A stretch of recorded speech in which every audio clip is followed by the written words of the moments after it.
En ce temps-là, Jésus disait aux foules, « Moi, je suis le pain de la vie. Celui qui vient à moi n'aura plus jamais faim. Celui qui croit en moi n'aura plus jamais soif. Moi, je vous l'ai dit, vous avez vu, et pourtant vous ne croyez pas.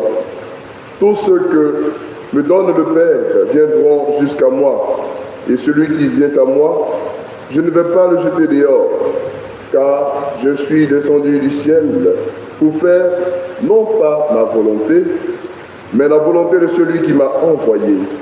Or, telle est la volonté de celui qui m'a envoyé, que je ne perde aucun de ceux qu'il m'a donnés, mais que je les ressuscite au dernier jour.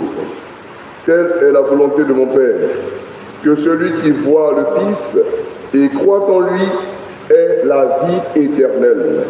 Et moi, je le ressusciterai au dernier jour. Veuillez vous lever. Acclamons la parole de Dieu. Louange à toi, Seigneur Jésus.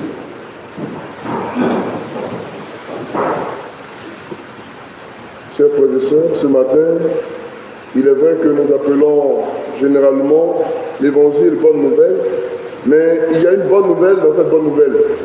C'est que nous venons d'entendre que si nous appartenons au Christ, le Père a donné à son Fils une recommandation particulière, que tous ceux qui lui appartiennent, aucun ne soit perdu. Donc nous tous qui sommes ici, là, la merveilleuse nouvelle de ce matin, c'est que Jésus nous a rachetés et il travaille à ce que aucun de nous n'appartienne au diable. Ça, c'est une très bonne nouvelle. Mais cette nouvelle-là ne va pas sans conséquence. La conséquence, c'est que nous puissions participer. C'est bon? C'est comme un enfant que tu mets au monde.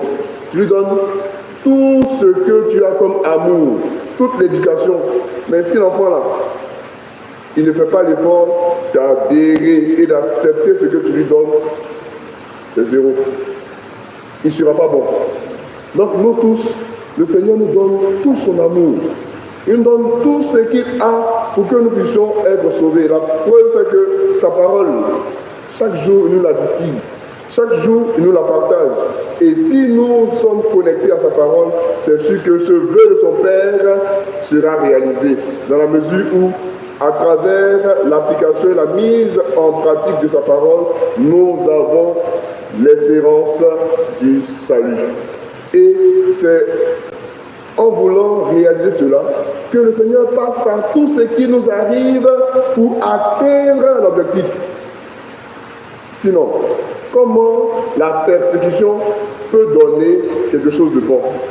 Dans la première lecture, on se rend compte que hier, nous avons eu le récit du martyre de Saint-Étienne. Et à travers ce martyre, il y a, comme nous le dit aujourd'hui la première lecture, une dispersion des disciples. C'est-à-dire, à cause de la peur, les disciples sont partis, ils ont fui.